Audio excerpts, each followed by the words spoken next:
ये है पादपों में पोषण। हम लोगों ने पिछले क्लास में 6 में पढ़ा था कि सभी जीवों को भोजन चाहिए। भोजन क्यों चाहिए? भोजन क्यों चाहिए? एनर्जी के लिए चाहिए, एनर्जी के अपनी लिए। लाइफ को सर्वाइव करने के लिए, एग्जैक्टली। प्रजनन के लिए चाहिए, जीने के लिए चाहिए, हर काम को परफॉर्म करने के लिए आपको एनर्जी चाहिए। और एनर्जी कहाँ से मिलेगा? मैम भोजन भोजन से, से मिलेगा। फूड से। बहुत अच्छा।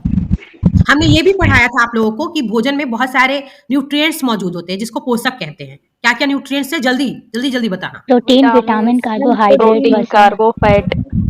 हाँ, फैट, खनिज लवण ये सभी खनिज होते हैं। लवण भी है। हाँ, खनिज फाइबर। लवण, विटामिन, हाँ, आयरन फाइबर, भी है। फेज। हाँ, वो जो आयरन आप बोल रहे हो ना बेटा, वो खनिज यस। में ही आ जाता है, ठीक है? Iron, phosphorus, yes ma'am. Sodium ये खनिज में ही आते हैं, ठीक है? ये सब तत्व है जी मैम। जी। और मैंने ये भी पूछा था जब आप भोजन खाते हैं तो भोजन के मेजर न्यूट्रिएंट्स क्या है जो इम्पोर्टेंट मेन रूप से हमारे भोजन में होता है? देयर आर द मैम भोजन में 3। तो कार्बोहाइड्रेट्स और प्रोटीन जरूरी कार्बोहाइड्रेट, है। प्रोटीन और प्रोटीन वसा वसा। मैम। हाँ, बहुत अच्छा Falak. They are the 3 major component of nutrients जैसे कि कार्बोहाइड्रेट, प्रोटीन और फैट ये हमारे भोजन का मुख्य अंग है। अदर चीज़ें आपको चाहिए बट ये चीज़ें ज़्यादा अमाउंट में चाहिए होती हैं, ठीक है? यहाँ तक कोई दिक्कत नहीं है आई थिंक। और इन सभी न्यूट्रिएंट्स को हिंदी में पोषक बोलते हैं और इंग्लिश में न्यूट्रिएंट्स बोलते हैं। जहां नहीं समझ में आएगा हैंड रेज करके क्वेश्चन पूछ लेना। सभी जीवों को भोजन की आवश्यकता होती है, ठीक है? पादप अपना भोजन स्वयं बना सकते हैं, परंतु हम मानव जो है अपना भोजन बनाने के लिए, अपना भोजन करने के लिए पादप और जंतु दोनों पे डिपेंड है ना? डिपेंड है ना? क्योंकि हम अपना भोजन डायरेक्ट नहीं बना पाते, इनडायरेक्ट रूप से हम जानवरों पे मौजूद हैं, उस पर निर्भर करते हैं। ये बात ठीक है कि हम रसोई में जाके खाना बनाते हैं, बट ध्यान से सोचना, रसोई में जो आप खाना बना रहे हो उसमें जितने भी चावल दाल ये सब चीजें मसाले आपने यूज किए, तेल तक, है ना? वो सारी चीजें आपको कहाँ से मिल रही है? पेड़ों से, पौधों से, है ना? और उसके साथ साथ जो लोग मांसाहार करते हैं, मछली खाते हैं, चिकन मटन जो भी खाते हो आप, तो वो सभी हमें जंतुओं से, अंडा वगैरह कहाँ से मिलता है? दूध वगैरह जानवरों से मिलता है। समझ में आया? तो हम किसी ना किसी तरह से, चाहे प्रत्यक्ष रूप से या परोक्ष रूप से, हम पादपों पर और प्राणियों पर डिपेंड करते हैं भोजन के लिए। भूजो जानना चाहता है कि पादप अपना भोजन किस प्रकार बनाते हैं। ठीक है, पढ़ते पता चलेगा। पादपों में पोषण विधि केवल पादप ही ऐसे जीव हैं जो जल, कार्बन डाइऑक्साइड एवं खनिज की सहायता से अपना भोजन बना सकते हैं। ये सभी पदार्थ उनके परिवेश में आसपास में मौजूद होता है। पोषक पदार्थ सजीवों की शारीरिक संरचना, वृद्धि तथा क्षतिग्रस्त भागों के रख रखाव के लिए समर्थ बनाते हैं। ये पोषक पदार्थ क्या मतलब? Protein, carbohydrate, minerals, fat, vitamin ये हमारे शरीर की टूटी फूटी सेल्स का मरम्मत करते हैं, हमारे बॉडी का ग्रोथ करते हैं, उसकी संरचना में निखार लाते हैं, हमारे स्किन में चमक लाते हैं, है ना? हमारी बुद्धि को तेज करते हैं, हमारी आंखों को शार्प करते हैं, है ना? इन सब चीजों के लिए आवश्यक होते हैं और इसे कैपेबल बनाते हैं तथा विभिन्न जैव प्रक्रमों के लिए आवश्यक ऊर्जा भी प्रदान करते हैं। जितना भी काम आप सोने से लेकर के उठने के बाद आप जितने भी काम करते हो सोने तक, वो सभी काम के लिए आपको एनर्जी चाहिए होता है और एनर्जी आपको भोजन से, फूड से ही मिलता है। सजीवों द्वारा भोजन ग्रहण करने एवं इसके उपयोग की विधि को पोषण कहते हैं। अगर एक लाइन में कोई बोले पोषण किसे कहते हैं, तो भोजन ग्रहण करना और उसके उपयोग करने की विधि को पोषण कहते हैं। और कहीं कहीं तो सिर्फ इतना लिखता है कि भोजन, सजीवों द्वारा भोजन ग्रहण करने की प्रवृत्ति को ही हम पोषण बोलते हैं। बट यहाँ सही समझाया है कि भोजन ग्रहण करने के बाद आपने उसका उपयोग कैसे किया अपने शरीर में, हमारा जो सेल्स है वो कैसे यूज किया, उस पूरे प्रोसेस को, यानी इन से लेकर के भोजन इन हो रहा है आपके बॉडी में, आउट होने तक का जो प्रोसेस है वो सारा एक तरह से पोषण में आ जाता है। बट ये लंबी प्रोसेस है जिसमें आपको डाइजेशन, है ना, एक्सक्रीशन सभी चीजें शामिल हो जाती हैं। तो खाना और खाना को खाना और उसके बाद उसकी एनर्जी फॉर्म को कैसे आपको यूज करना है, ये सारी चीजें आपको पोषण कहलाती हैं। पोषण की वह विधि जिसमें जीव अपना भोजन स्वयं बनाता है उसको स्वपोषण कहलाता है, यानी ऑटोट्रॉपिक न्यूट्रिशन कहलाता है। इंग्लिश में बोलेंगे तो ऑटोट्रॉपिक और हिंदी में स्वपोषण। इसमें क्या होता है ना, जीव खाना खुद बनाता है। जीव का क्या मतलब? हमारे पौधे। यहाँ पे पौधों को भी जीव बोला गया है। बायो के अंतर्गत सभी लिविंग ऑर्गेनिज्म को हम जीव बोलते हैं, ठीक है, एनिमल बोलते हैं। तो समझ में आ रहा है ना? Yes yes ma'am. Ma'am. Yes ma'am. यहाँ जो पौधे हैं बेटा अपना खाना खुद बनाते हैं due to the presence of chlorophyll, है ना, in the presence of sunlight, उसके साथ जमीन से वाटर लेते हैं, मिनरल्स लेते हैं और अपना खाना स्वयं बनाते हैं, इसलिए उसको स्वपोषण कहा जाता है, स्वपोषण कहलाता है। उस तरीके से खाना बनाने के प्रोसेस को हम लोग स्वपोषण कहते हैं। और पौधों को क्या बोलेंगे? स्वपोषी बोलेंगे। क्या बोलेंगे? स्वपोषी स्व का स्व का बेटा मतलब होता है, स्व मतलब खुद, पोषण मतलब खाना, स्वयं बनाना खाना, तो उसको स्वपोषी बोलते हैं। और इस तरीके के पोषण को, इस तरीके के न्यूट्रिशन मेथड को स्वपोषण कहा जाता है। और पौधों को हम लोग स्वपोषी कहते हैं। बाकी सारी चीजों को हम लोग हेट्रोट्रोप्स यानी कि आगे देखना विषम पोषी कहते हैं। अतः ऐसे पादपों को हम स्वपोषी कहते हैं, बता ही दिए। जंतु एवं अधिकतर जीव पादपों द्वारा संश्लेषित भोजन ग्रहण करते हैं, उन्हें विषम पोषी कहते हैं। जैसे इंसान से लेकर जानवर तक, और कुछ ऐसे प्लांट भी होते हैं जो कि विषम पोषी कहलाते हैं। वो क्या है ना, अपना खाना के लिए खुद ना बनाते, दूसरे पे डिपेंड करते हैं, प्लांट पे, एनिमल पे, है ना। दूसरे जीव जंतु भी दूसरे जीवों को खाते हैं या घास को खाते हैं। कौन खाता है घास को? टिड्डा क्या खाता है? घास वास तो खाता है ना। छोटे छोटे इंसेक्ट भी खा जाता है। तो इस तरीके का, फिर टिड्डे को कौन खा जाता है? मेढक। इस तरीके से जो भोजन का ये प्रोसेस है वो विषम पोषी कहलाता है, क्योंकि हम खुद ना बनाते हैं और दूसरों पे डिपेंड रहते हैं। तो इस टाइप के प्रोसेस को, इस टाइप के न्यूट्रिशन को इंग्लिश में हेट्रोट्रॉपिक न्यूट्रिशन बोलते हैं। Heterotrophic, HETERO, heterotrophic, TROPHIC nutrition. ठीक है। हेट्रोट्रॉपिक में कौन कौन आ जाएंगे?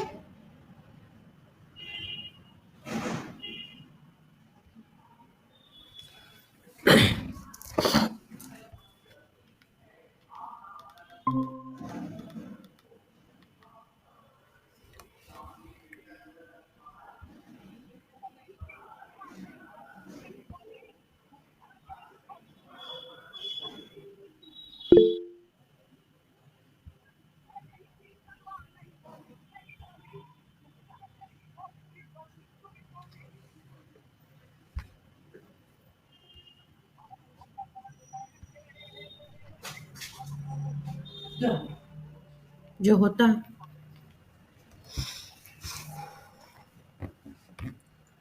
मैम आपका म्यूट है। हाँ बेटा, सर चले गए थे इसलिए हो गया था। तो सर फोन मत लेके जाया करें ना। ना, सही समझो आप।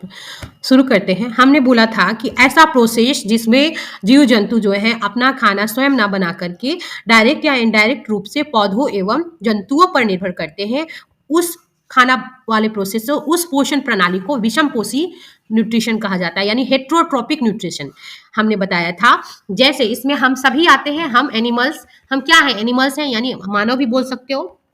पेड़, कुछ पेड़ भी होते हैं जैसे अमरबेल, है ना। और उसके अलावा कुछ जंतु भी, सारे जंतु भी एक तरह से पौधों पे ही डिपेंड है या जंतुओं पे डिपेंड है। तो हम सभी क्या है? विषम पोषी के अंतर्गत आते हैं। और इस तरीके का न्यूट्रिशन हेट्रोट्रॉपिक न्यूट्रिशन इंग्लिश में और विषम पोषी कहा जाता है हिंदी में। पहेली जानना चाहती है कि पादपों की तरह हमारा शरीर भी कार्बन डाइऑक्साइड, जल एवं खनिज से अपना अपना भोजन स्वयं क्यों नहीं बना सकता? पहली को ये चीज जानना है। ठीक है, क्यों जानना है? अब आप लोग बताएंगे कि ऐसा क्यों होता है, हमारे शरीर में तो मौजूद है कार्बन डाइऑक्साइड, जल और खनिज, फिर भी हम अपना भोजन क्यों नहीं बनाते? यहाँ तक किसी को कुछ डाउट है?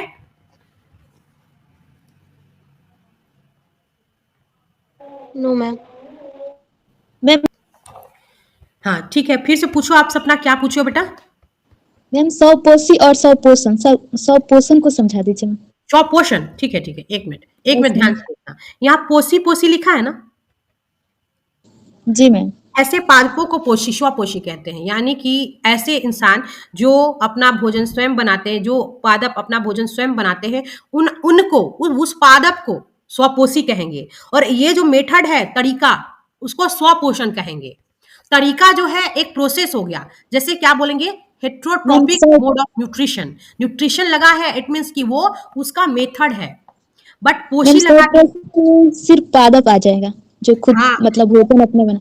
एक मिनट, ये जो पोषी देख रहे हो ना, ये नाउन हो गया। नाउन में संज्ञा आ जाएगा पादप, क्योंकि ये अपना खाना स्वयं बनाते हैं, तो ये पादपों को स्वपोषी कहते हैं। विषम पोषी जीव जंतु हम सभी आ जाते हैं, है ना। और अगर एक मिनट मेरी बात सुनो, अब यहाँ पे लिख दे बेटा विषम पोषण। विषम पोषण का मतलब हुआ ऐसा प्रोसेस जिसमें जंतु अपना खाना नहीं बनाता है, दूसरों से खाता है, उसको विषम पोषण कहते हैं। वो जो प्रक्रिया है उसको विषम पोषण या स्वपोषण बोलेंगे। बट वो जो जंतु है उसको स्वपोषी अथवा विषम पोषी कहेंगे। समझ में आया? जी मैम। अगर मैं बोलूं विषम पोषी किसे कहते हैं, तो सभी पादपों को कुछ को छोड़ के, एक्सेप्शन में लिखना कुछ को छोड़ के, हम स्वपोषी कहते हैं। विषम पोषी कहते हैं सभी अन्य पादपों को छोड़कर जीव जंतुओं को हम लोग विषम पोषी कहते हैं। ठीक है, फिर बोलेगा स्वपोषण किसे कहते हैं, तो स्वपोषण एक ऐसी प्रक्रिया है जिसमें जीव अपना खाना स्वयं बनाता है। विषम पोषण किसे कहते हैं, तो विषम पोषण एक ऐसा प्रोसेस या प्रक्रिया है जिसमें जंतु अपना खाना स्वयं ना बना करके दूसरों पर डिपेंड होता है, दूसरों पर निर्भर करता है। समझ गए? किसी को अब भी डाउट है? No ma'am. पूछना है किसी को कुछ? No ma'am. Sapna doubt clear हुआ यस मैम। या फिर नहीं हुआ तो फिर से बताऊं? मैम हो गया। हाँ, तो बता दो स्वपोषी और विषम पोषी में क्या अंतर है? मैम स्वपोषी में जिसमें पादप अपना भोजन स्वयं बनाए। ठीक है, तो स्वपोषी किसे कहते हैं? मैम इसमें मतलब स्वपोषी में जीव या जंतु दोनों आ जाएगा ना, जो अपना भोजन स्वयं बनाए। कौन बनाता है, इससे मतलब इसे बताओ। मैम पादप बनाते हैं, जिसमें पौधे, ये पेड़ पौधे आ जाए। एक मिनट, सॉरी। Okay ma'am. आगे पूछेंगे फिर डाउट क्लियर हो जाएगा, थोड़ा बहुत जो बचा होगा। सभी फोटोसिंथेसिस पादपों में खाद्य संश्लेषण का प्रक्रमण, खाना को सिंथेसिस करना, फूड को सिंथेसिस मतलब बनाने का एक प्रोसेस है। क्या? फोटोसिंथेसिस, प्रकाश संश्लेषण किसमें होता है? पादपों में होता है। पत्तियां पादप की खाद्य फैक्ट्रियां हैं। क्यों? अतः सभी कच्चे पदार्थ पत्तियों तक पहुंचने चाहिए। सभी कच्चे पदार्थ कौन सा? कार्बन डाइऑक्साइड, जल, खनिज लवण, मिनरल्स, ये सभी चीजें। मृदा में उपस्थित जल एवं खनिज जड़ के द्वारा अवशोषित किए जाते हैं और जड़ जो है नीचे से ऊपर की ओर उन सभी चीजों को पत्तियों तक पहुंचा देता है, या जो भी ग्रीन पार्ट होते हैं पौधों के वहां तक। बूझो जानना चाहता है कि जड़ द्वारा अवशोषित जल एवं खनिज पत्ती तक किस प्रकार पहुंचते हैं। तो यहाँ पे इस क्वेश्चन का आंसर है कि जड़ों में जाइलम पाया जाता है, जो कि जल को नीचे से, जमीन से लेकर के पत्तियों तक ऊपर ले जाता है, या पेड़ों के डिफरेंट पार्ट्स में। बट पत्तियों तक खाना बनाने का काम होता है, तो पत्तियों तक ले जाने का काम जाइलम करता है। जाइलम जब आप बोलोगे तो ज आएगा, इट मीन्स जल ले जाएगा वो। फ्लोएम बोलोगे तो फूड आएगा, फूड मतलब फूड, खाना। वो अगर आपको क्या पहुंचाएगा? मिनरल्स और जो भी चीजें जो जल में, जो हमारे जल में मौजूद है, जड़ में मौजूद है, जमीन में मौजूद है, तो मिनरल्स पहुंचाने का काम करता है फ्लोएम। बट ओनली जल के लिए रिस्पॉन्सिबल है जाइलम। ये दोनों जो है कंडक्शन का काम करते हैं, जाइलम और फ्लोएम, जो कि जड़ों में पाया जाता है नीचे, वो ऊपर की ओर ले जाते हैं। समझ में आया? Yes ma'am. बट उनके बारे में अभी जानना नहीं है, बट यहाँ क्वेश्चन था, बता दिए। अवशोषित किए जाते तथा तने के माध्यम से पत्तियों तक फिर पहुंचता है। जैसे जैसे उसके पार्ट है, नीचे से ऊपर तना गया, तना के पास से फिर विभिन्न ब्रांचों में फिर पत्तियों तक, सारी पत्तियों तक पहुंच गया। पत्ती की सतह पर छोटे छोटे जो होते हैं ना, पोर्स होते हैं, सूक्ष्म रंध्र होते हैं, जिसको पोर्स बोलते हैं इंग्लिश में। रंध्रों द्वारा वायु में उपस्थित कार्बन डाइऑक्साइड प्रवेश करती है। रंध्रों मतलब छोटे छोटे जो छिद्र होते हैं, उसके थ्रू कार्बन डाइऑक्साइड प्रवेश करता है। कहाँ? पेड़ों में। खाना बनाने के लिए तो उनको चाहिए। यह रंध्र द्वार कोशिकाओं द्वारा घिरे होते हैं। ऐसे छिद्रों को रंध्र कहते हैं। पोर्स को स्टोमाटा कहते हैं, इंग्लिश में स्टोमाटा और हिंदी में रंध्र कहते हैं। ये द्वार कोशिकाओं के द्वारा घिरे होते हैं। आगे पढ़ेंगे, इसमें समझ में आएगा। एक तरह से द्वार कोशिका का, द्वार मतलब होता है दरवाजा कोशिकाओं द्वारा। द्वार मतलब रास्ता होता है ना, द्वार मतलब हमारे गेट, वो गार्ड सेल जिसको बोलेंगे इंग्लिश में। जी मैम, गार्ड सेल। हाँ, उसके द्वारा घिरा रहता है। बनाना शेप में होते हैं। हाँ, वो क्या करता है? वो घेरे रहता है एक तरह से। उसी को गार्ड का काम क्या होता है? दरवाजे पे देखोगे द्वार पे नहीं खड़ा करने देता है। हाँ, वो इसी तरीके से इसके द्वारा घिरा रहता है। कौन? स्टोमाटा। और इन रंध्रों को हम लोग इंग्लिश में स्टोमाटा और हिंदी में रंध्र कहते हैं। जल एवं खनिज वाहिकाओं द्वारा पत्तियों तक पहुंचाए जाते हैं। उन वाहिकाओं का नाम मैंने बता दिया, जाइलम और फ्लोएम। क्या बोला? जाइलम और फ्लोएम। ठीक है। ये वाहिकाएं नली के जैसी होती हैं, ट्यूब के जैसा स्ट्रक्चर होता है, छोटा छोटा ट्यूब होता है। ट्यूब जानते हो ना, किसको दिक्कत तो नहीं है। तथा जड़, तना, शाखाओं एवं पत्तियों तक फैली होती है। ये ट्यूब कहाँ तक फैले होते हैं? इसके सभी ब्रांचेस तक फैले होते हैं। ट्यूब समझते हो ना? ट्यूब नहीं देखे हो तुम लोग? अरे पेन से सारे, पेन है ना आपका, पेन को दोनों साइड से खोखला कर दो और बीच में से पेन वेन का लीड निकाल के फेंक दो। ट्यूब जैसा नहीं दिखेगा? Yes yes ma'am. हाँ, खोखला रहेगा अंदर से, समझो पूरा बॉडी उसका खोखला रहेगा, एक साइड से दूसरे साइड पानी पास कर। अरे हमारी टंकी में जो पाइप वाइप लगी होती है, कैसे ऊपर में टंकी जी लगा मैम रहता है जी। और नीचे तक पूरे घरों में पानी सप्लाई होता है, तो बीच में स्पेस होता है तभी तो पानी रन करता है। Yes, ma'am. तो वैसा ही होता है ट्यूब का स्ट्रक्चर, बट टंकी तो ऊपर से सारे घरों में पानी पहुंचाती है, बट यहाँ पे नीचे से ऊपर की ओर सारे ब्रांचेज में पानी जाता है, ठीक है, तो याद रखना। पत्तियों को पोषकों को, पोषक मतलब जो भी इनके न्यूट्रिएंट्स थे, जो भी इनके पोषक पदार्थ थे, खनिज हो गया, लवण हो गया, उन सभी चीजों को पत्तियों तक पहुंचाने के लिए ये वाहिकाएं एक सतत मार्ग बनाती हैं। जैसे पाइप एक दूसरे जगह से कनेक्ट होकर के एक तरीके से रास्ता ही तो बनाते हैं, तभी तो वहां पे पानी रन करता है। तो इसी तरीके से इसमें भी एक रेगुलर, सतत का मतलब होता है लगातार, एक मार्ग बनता है, एक रास्ता बनता है, जिसपे ये चीजें दौड़ करके ऊपर तक जाती हैं पौधों में। पादपों में पदार्थों के परिवहन के विषय में आप अध्याय 11 में पढ़ेंगे, अध्याय 11 में दिया होगा इसके बारे में, क्योंकि हमें जानना जरूरी नहीं है। पहले जानना चाहती कि पत्तियों में ऐसी क्या विशेषता है कि वे खाद्य पदार्थों का सिंथेसिस कर सकती हैं, परंतु पादप के दूसरे भाग में नहीं। पत्तियों में क्लोरोफिल होता है, बट कहीं कहीं दिया रहता है जो छोटी छोटी पत्तियां होती हैं उनके तनों में भी क्लोरोफिल होता है। पत्तियों में एक हरा वर्णक होता है जिसे क्लोरोफिल कहते हैं। क्लोरोफिल सूर्य के प्रकाश, सौर प्रकाश की ऊर्जा को क्या करता है, एब्जॉर्ब कर लेता है, अपनी पत्तियों में ग्रहण करने में पत्ती की सहायता करती है कौन, ये क्लोरोफिल, और वो एब्जॉर्ब कर लेता है, शोषित कर लेता है प्रकाश को। इस ऊर्जा का उपयोग जल एवं कार्बन डाइऑक्साइड से खाद्य संश्लेषण यानी कि खाना बनाने में किया जाता है। किसका, इस सन के द्वारा एब्जॉर्ब की गई लाइट को। अगर कोई पूछे सन की रोशनी को एब्जॉर्ब करने में पौधों का कौन सा भाग हेल्प करता है, तो पत्तियां। तो पत्तियों में क्या मौजूद होता है जो एब्जॉर्ब कर पाती है, तो क्लोरोफिल। क्लोरोफिल मैम, हाँ मैम क्लोरोफिल तो तने में भी होता है, जड़ में भी होता है, हाँ, बहुत सारे, वही तो हरे मैंने भाग। यहाँ पे सिर्फ आपको एक पार्ट का नाम बताया है। बहुत पौधों का बहुत सारा पार्ट जो ग्रीन दिखता है due to the presence of chlorophyll, और वो भी इक्विवेलेंट खाना बनाते हैं। यहाँ पे एज के हिसाब से, क्लास के हिसाब से चीजों को अरेंज किया गया है, ठीक है, तो उतना ध्यान नहीं दो, आप समझ जाओ जो जितना भी ग्रीनी पार्ट होगा। इस ऊर्जा का उपयोग जल एवं कार्बन डाइऑक्साइड को एब्जॉर्ब करके फूड का सिंथेसिस किया जाता है। सिंथेसिस का मतलब बनाना, और खाना को बनाने में, क्योंकि खाद्य संश्लेषण सूर्य के प्रकाश की उपस्थिति में होता है, ठीक है, इसलिए इसको प्रकाश संश्लेषण कहते हैं। अगर कोई पूछे प्रकाश संश्लेषण किसे कहते हैं, तो क्या बताओगे? प्रकाश संश्लेषण एक ऐसी प्रक्रिया है जिसमें पत्तियां जो क्या करती हैं, सन से एनर्जी को एब्जॉर्ब करके कार्बन डाइऑक्साइड तथा जल और खनिज लवण की उपस्थिति में खाना बनाती हैं, और इस प्रक्रिया को प्रकाश संश्लेषण कहते हैं। समझ में आया? Yes ma'am. अगर कोई पूछे, फिर से अभी पूछेंगे, अभी खत्म हो रहा है, यहीं तक पाइंड अप करके आपसे पूछेंगे। अतः हमने देखा कि क्लोरोफिल सूर्य का प्रकाश, क्लोरोफिल क्या करता है, सूर्य का प्रकाश, कार्बन डाइऑक्साइड एवं जल प्रकाश संश्लेषण के लिए आवश्यक है। प्रकाश संश्लेषण के लिए क्या क्या आवश्यक है, क्लोरोफिल, सूर्य का प्रकाश, कार्बन डाइऑक्साइड और जल प्रकाश संश्लेषण के लिए आवश्यक है। इस पृथ्वी पर यह एक अद्वितीय प्रक्रम है, एक अनोखा प्रोसेस है जो कि पत्तियों में होता है।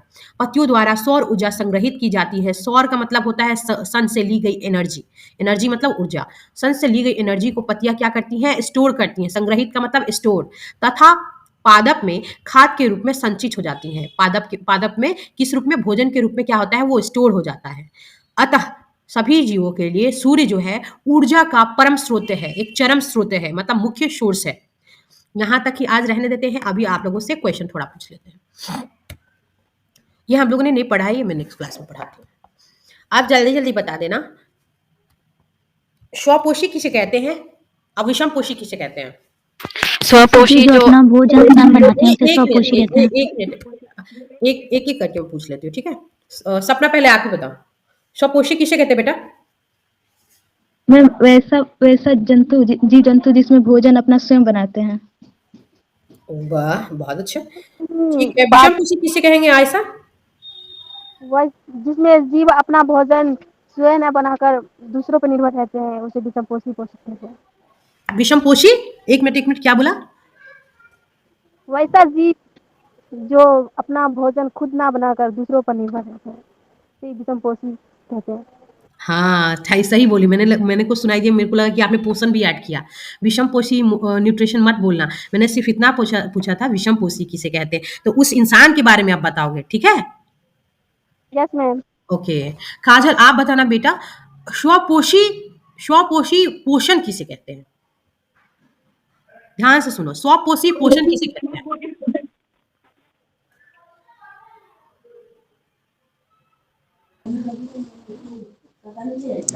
मैम एक मिनट, फलक। मैम जिस प्रक्रिया के द्वारा जो पादप होते हैं वो अपना भोजन स्वयं बनाते हैं उसे स्वपोषी पोषण कहते हैं। बहुत अच्छा। अब विषम पोषी पोषण किसे कहते हैं, महनाज? Yes ma'am. विषम पोषी पोषण किसे कहते हैं? मैम जिस प्रक्रिया के द्वारा कोई भी जीव जंतु दूसरों से अपना भोजन ग्रहण करते हैं उसे विषम पोषी पोषण कहते हैं। बहुत अच्छा, कीप इट अप। एक चीज बताओ, बहुत अच्छा, बहुत अच्छा। फोटोसिंथेसिस किसे कहते हैं? रोली, आप बताना। रोली हो आप? काजल आप हो? काजल आप बताओ, फोटोसिंथेसिस किसे कहते हैं, प्रकाश संश्लेषण किसे कहते हैं? मैम हम बताएं? हाँ, एक मिनट काजल को बताने दो। काजल बताओ। हाँ ठीक है, रोली बताओ। काजल आप भी बताओ, जल्दी हड़ी आप। नहीं आए तो सीधे बोलो नहीं आ रहा है। आपका नहीं सुनाई दे रहा काजल, आप लिख के ही बता दो। ऐसा आप बताओ तो बेटा, फोटोसिंथेसिस किसे कहते हैं?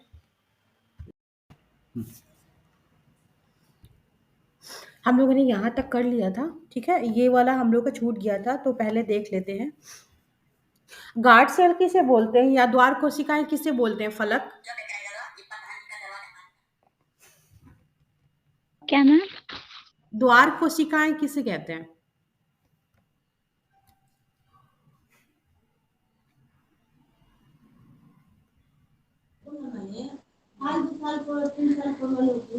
मैम पत्तियों में जो छोटे छोटे छिद्र होते हैं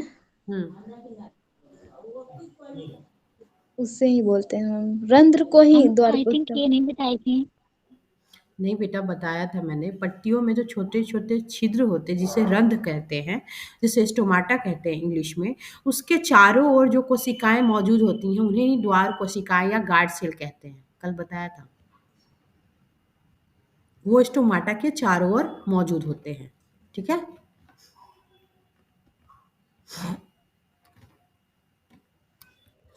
मैम स्टोमाटा के चारों ओर कोशिकाएं मौजूद रहती है।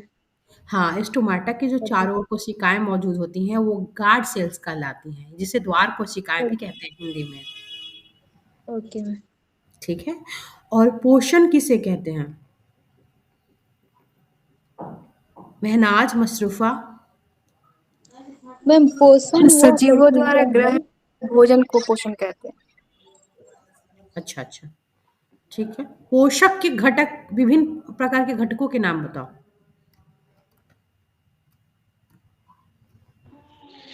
Ma'am carbohydrate, protein, fat, carbohydrate, ठीक है, प्रोटीन, वसा, विटामिन, मिनरल्स। ठीक है। रोली आप बताना बेटा, हमारे भोजन में पाए जाने वाले मुख्य घटकों के नाम।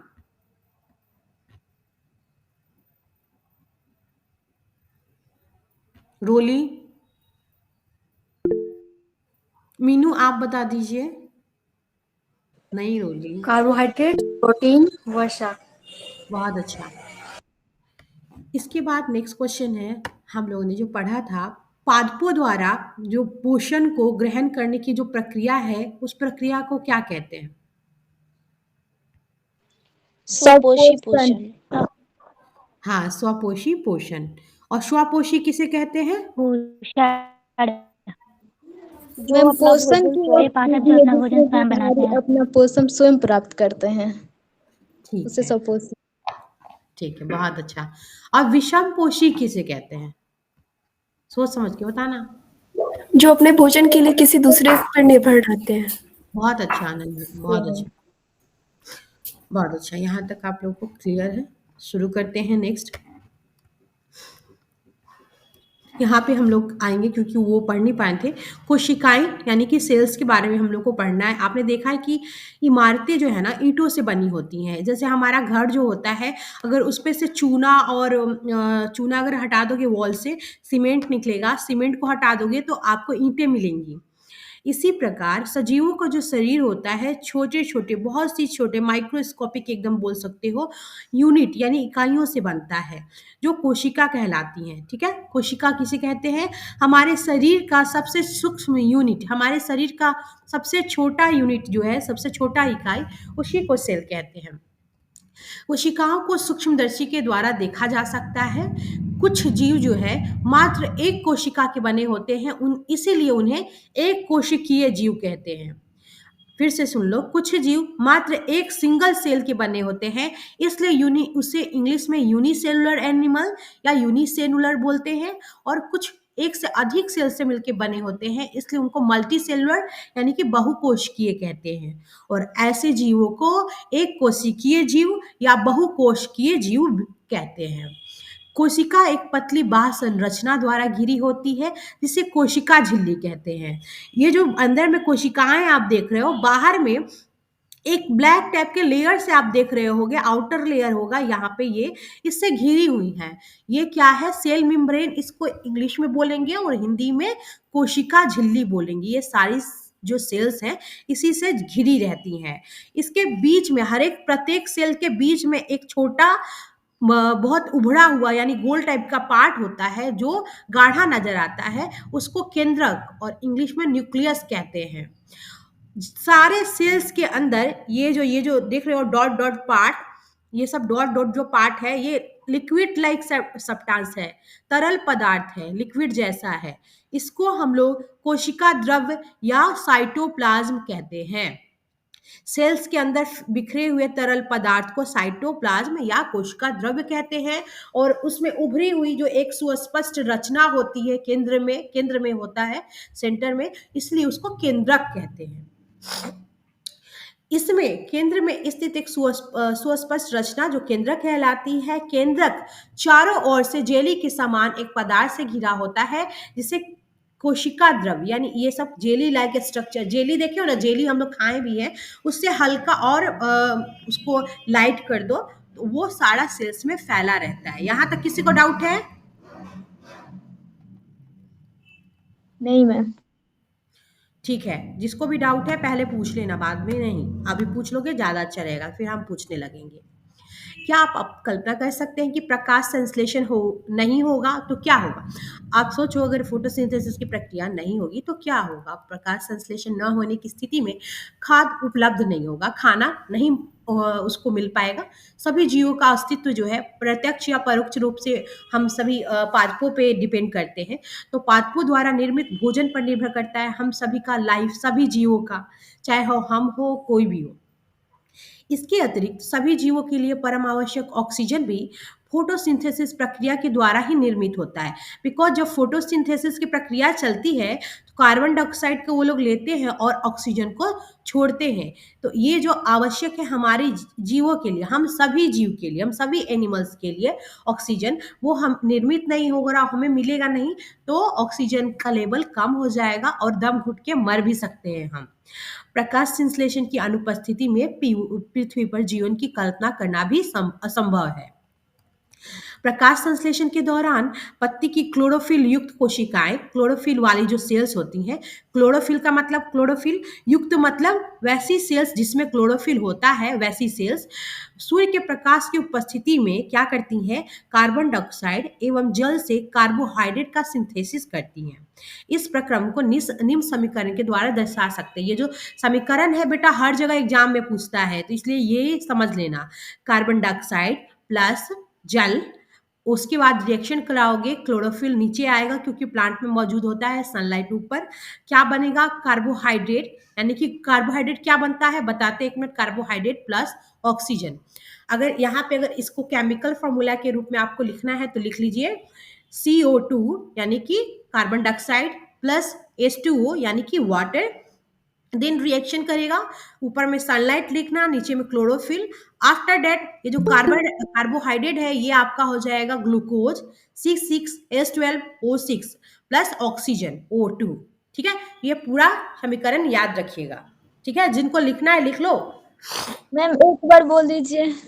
हाँ सपना, रिएक्शन करके क्या बनेगा? कार्बन डाइऑक्साइड प्लस पहले आप ये हाइड्रोजन। लिखो, ये लिख लेना, ये पूरा लिख लेना, ये पूरा लिख लेना। ठीक है, ये पूरा जी लिख मैम, ही लो। लिख लिए हैं, हाँ, लिख लिए। ठीक है, ये लिख लिए हो। कार्बन डाइऑक्साइड का क्या होता है chemical formula, molecular CO2, formula? CO2। CO2। हाँ, प्लस H2O यानी कि वाटर। जी। ये आपका केमिकल फार्मूला हो जाएगा नीचे वाला। उसके बाद जैसे लिख लो सनलाइट, नीचे में क्लोरोफिल लिख लो, जैसे एरो दे के लिखा है। यस आफ्टर मैम, लिख लिए। ग्लूकोज बनेगा, ये जो कार्बोहाइड्रेट है बेटा उसकी जगह पे ग्लूकोज बनेगा। ग्लूकोज क्या है, कार्बोहाइड्रेट ही तो है। जी, जी मैम। जी, और उसके बाद कुछ प्लस O2 यानी कि ऑक्सीजन। ओके मैम, इस थैंक प्रक्रिया में आपने कार्बोहाइड्रेट यानी कि खाना भी बनाया और ऑक्सीजन को भी निकाला, ऑक्सीजन का भी फॉर्मेशन किया। तो पत्तियां जो है यही काम करती हैं, खाना तो बनाती हैं, साथ साथ ऑक्सीजन भी रिलीज करती हैं। इस प्रकार में ऑक्सीजन निर्मुक्त होती है यानी कि मुक्त होती है एनवायरनमेंट में। कार्बोहाइड्रेट क्या होता है, अतः पत्तियों में स्टार्च के रूप में संचित हो जाता है, जो उसका खाना होता है। ठीक है, वो उसका जो स्टार्च होता है वो डिफरेंट पार्ट्स में पहुंचाता है। ठीक है, खाना बन जाएगा तो डिफरेंट पार्ट्स में सर्व करोगे ना आप, ताकि बहुत सारे जो पौधे के पार्ट हैं वो खा सके। यहाँ देखते हैं क्लोरोफिल क्या होता है। ये सारे जो सेल्स हैं इसमें जो ये जो डॉट डॉट पार्ट देख रहे हो दैट इज द क्लोरोफिल, ये आपको दिखाना चाह रहे हैं। ये इसके द्वार सेल्स किसके पास बोल रहा है, ये जो स्टोमाटा है इसके पास द्वार सेल्स मौजूद है। इसमें क्लोरोफिल दिख रहा होगा, हला हला पिगमेंट आप लोगों को, वो है क्लोरोफिल।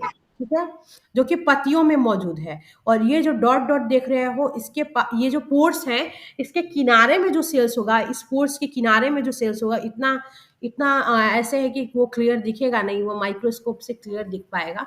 वो गार्ड सेल्स है जिसको द्वार कोशिकाएं बोलते हैं। और ये जो है पोर्स वगैरह ये सब क्या है, आपके रंध्र है जिसको स्टोमाटा बोलते हैं। ठीक है,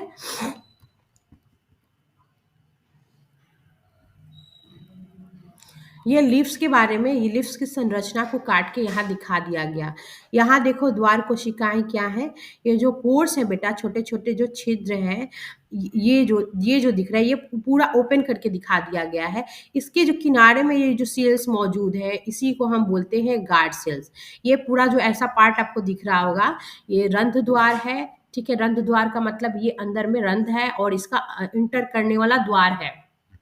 किनारे में द्वार कोशिकाएं मौजूद हैं और ये जो हरा हरा पिगमेंटेशन दिख रहा होगा थोड़ा बहुत, वो क्लोरोफिल है। तो क्लोरोफिल युक्त कोशिकाएं दर्शाते हुए किसी पत्ती का काट चित्र दिया गया है।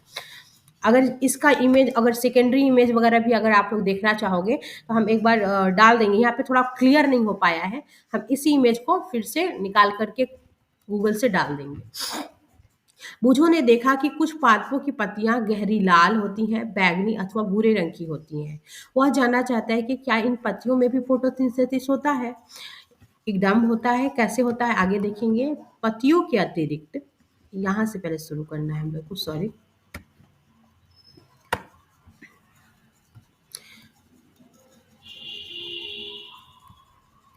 संचित हो जाते हैं, यहाँ तक संचित हो जाते हैं पत्तियों में। कहाँ पे, पत्तियों में स्टार्च संचित हो जाता है या पौधों के सभी भागों में जहाँ जहाँ खाना पहुँचाया जाता है और खाना का यूज करने के बाद सभी डिफरेंट पार्ट्स में, पौधों के डिफरेंट पार्ट्स में स्टार्च जमा हो जाता है। पत्ती में स्टार्च की उपस्थिति फोटोसिंथेसिस प्रक्रम का संपन्न होना दर्शाता है। अगर स्टार्च अगर बना लिया पत्तियों ने तो अब पता चल गया कि हमारी जो फोटोसिंथेसिस की प्रक्रिया है कंप्लीट हो गई, तभी तो स्टार्च बना। स्टार्च क्या है, एक प्रकार का कार्बोहाइड्रेट ही तो है, और कार्बोहाइड्रेट क्या है, ग्लूकोज ही तो है। यहाँ पे देखना कैसे होगा। पत्तियों में क्लोरोफिल, यहाँ रूट से लिए जल और खनिज लवण, उसके साथ साथ कार्बन डाइऑक्साइड इनको इन्वायरमेंट से मिल गया, सनलाइट मिला, और ये फोटोसिंथेसिस का इमेज है, आप लोगों को याद रखना है। बनाने के लिए कभी बोलता है बट ये रिटन एग्जाम में होता है जनरली। पत्तियों के अतिरिक्त पादपों के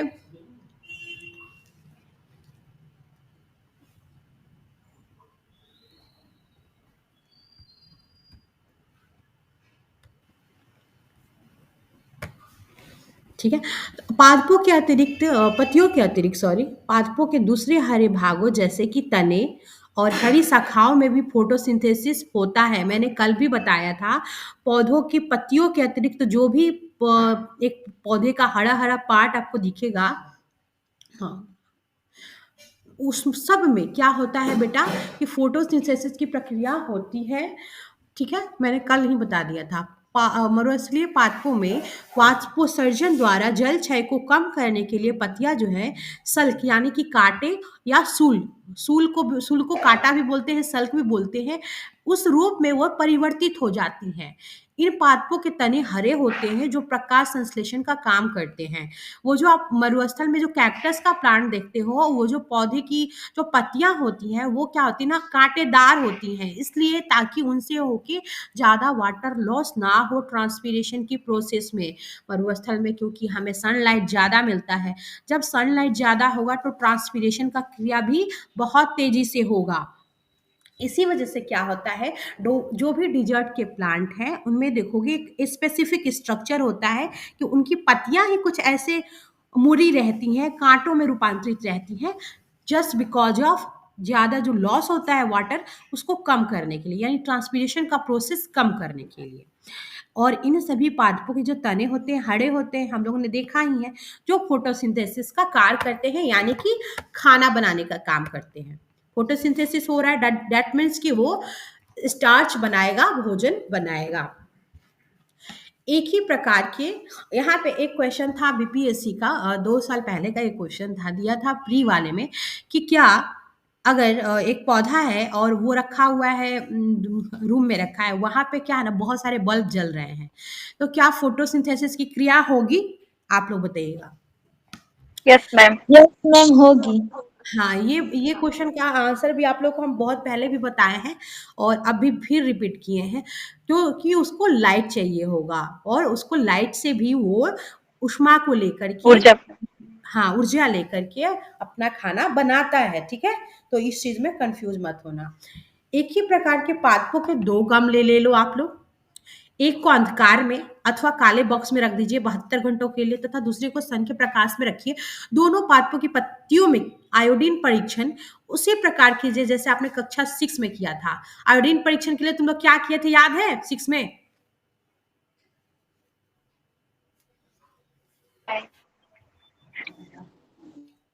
वो पत्तियों को बीकर में रख के थोड़ा सा उबाल दिए थे, उसके बाद उसको ठंडा होने के लिए निकाले थे प्लेट पे, उस पे आयोडीन डाले थे।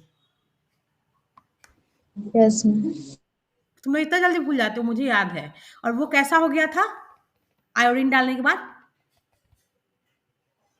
उसका जो हरापन है वो हट गया था, तो वो स्टार्च को उसने छोड़ दिया था, इसकी वजह से उसका जो पिगमेंटेशन था हरा वो हट गया था। दैट मीन्स कि उसमें स्टार्च प्रेजेंस था। आपने अवलोकनों को नोट कीजिए।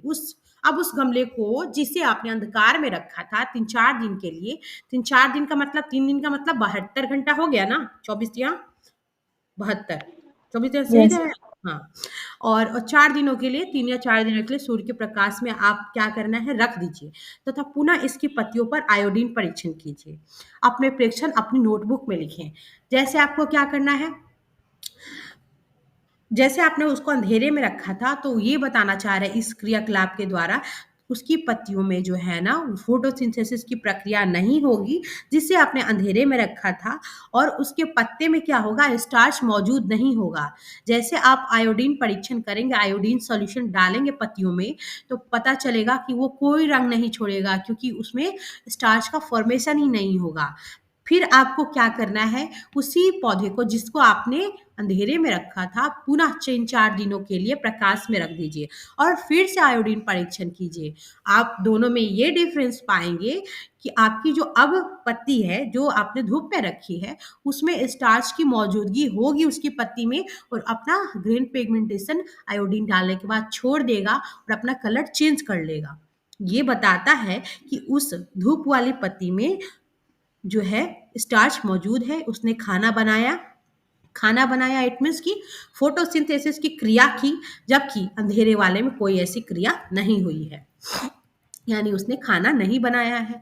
हरी पत्तियों के अतिरिक्त अन्य वर्ण का मतलब रंग होता है, अन्य जो कलर होते हैं उस कलर की अन्य वर्ण की पत्तियों में भी क्लोरोफिल मौजूद होता है। कैसे मौजूद होता है, कभी कभी क्या होता है ना, हमारे पास बहुत सारा कलर होता है, ठीक है, हम जैसे बहुत लोगों को देखा होगा, पता नहीं आप लोगों ने देखा है कि नहीं, नेल पेंट करते हैं ना तो वो एक कलर के बाद भी दूसरा कलर उस पे चढ़ा लेते हैं।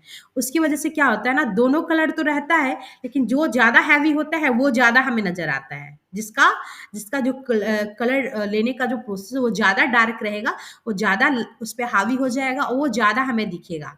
बट नीचे में दूसरी कलर ज़रूर रहती है नेल पे। उस तरीके से भी आप समझ सकते हो। एक और ऐसा प्रोसेस है, ऐसे भी समझ सकते हो। हरा कलर आपको बनाना है, ठीक है, हरा कलर बनाना है या हल्दी हल्दी ले लो या पीला कलर ले लो। पीला में आप लाल मिलाओगे तो कौन सा कलर बनेगा? पीला में लाल मिला दोगे बेटा, हरा कलर बनेगा। तो पीला, हाँ, बना के कलर से पता नहीं तुम लोग खेले हो कि नहीं खेले हो। पीला और लाल को मिला के देखना, वो हरा टाइप का कलर देगा। तो पीला और लाल जब भी आप कलर को आप देखो तो आप ये ज़रूर सोचना कि वो आखिर पीला कैसे दिख रहा है। दैट मीन्स कि उसके अंदर हरापन भी है, और अगर हरापन है तो दैट मीन्स पीला भी है और रेड भी है। तो आप ये नहीं बोल सकते कि उसके अंदर लाल रंग नहीं था, उसके अंदर पीला रंग नहीं था। उसके अंदर बहुत सारे कलर मौजूद हैं और उन सभी कलर में भी आपको क्लोरोफिल मिलेगा। बट जो ज़्यादा अधिक अमाउंट में होता है वो हमारी आँखों से दिखता है, और जो कम होता है वो छुप जाता है। ठीक है? बोलिए। Yes ma'am. ठीक है, परंतु इन पत्तियों में उपस्थित लाल, भूरे अथवा अन्य वर्णक क्लोरोफिल के हरे रंग का प्रच्छादन कर देते हैं। क्लोरोफिल का रंग जो है हरा होता है, उसको प्रच्छादन कर देते का मतलब उसको एक तरह से ओवरलैप कर देते हैं, ढक देते हैं, जिसकी वजह से हावी हो जाना बोलो तो वो उस पे हावी हो जाता है, जिसकी वजह से पीला रंग दिखेगा हमें, नारंगी दिखेगी, पीली-पीली, है ना, ऑरेंज दिखेगी, ऐसा दिखेगा, रेड दिखेगा। बट ये नहीं है कि उसके अंदर क्लोरोफिल मौजूद नहीं है, क्लोरोफिल रहता है, ठीक है? अर्थात ढक लेते हैं, कवर कर देते हैं। इसकी वजह से जो कवर ऊपर आ जाता है वो हमें दिखता है, ठीक है? सेकेंड एग्जाम्पल समझ लो। जब आप कपड़ों को रखते हो तो बहुत सारे कपड़ों को रखते हो, नीचे में भी 2-4 कलर के कपड़े रख दो और ऊपर से एक कपड़ा रख दो। मान लो ऊपर में हमने रख दिया येलो कलर, ठीक है, और नीचे है रेड, पीला, हरा, सारा कलर है। ऊपर में आपको कौन सा दिखेगा? ऊपर में आपको तो पीला ही दिखेगा ना। मात्रा सबसे अधिक होगी। जी मैम। जी, आपने क्योंकि ऊपर में पीला रखा तो आपको पीला दिखा, बट इसका मतलब ये तो नहीं है कि आपके पास हरा रंग का कपड़ा नहीं था ना। तो ये इस तरह से होता है, अर्थात ढक लेते हैं। इन पत्तियों में भी फोटोसिंथेसिस की प्रक्रिया होती है। अपनी गीली दीवारों पर, गीली जो दीवार है अथवा तालाब अथवा ठहरे हुए जलाशय में हरे अवपंखी काई जैसे हरे रंग का काई तुम लोगों ने देखा होगा, देखे होंगे। ये सामान्यतः कुछ जीवों की वृद्धि के कारण बनते हैं, जिन्हें शैवाल कहते हैं। तो शैवाल के कारण ही देखोगे गीली दीवारों पर काई आ जाती है। काई जनरल फॉर्म में हम क्या बोलते हैं? काई ही बोलते हैं ना। Yes ma'am. Yes, ma'am. हाँ, हरा हरा होता है, देखोगे हरा हरा होता है, उसके अंदर पिगमेंटेशन होता है ना। Ma'am Yes, ma'am. बरसातों में मैम देखने को मिलती है बहुत। हाँ हाँ, क्या बोल रहा था? कुछ और भी कोई बोल रहा था।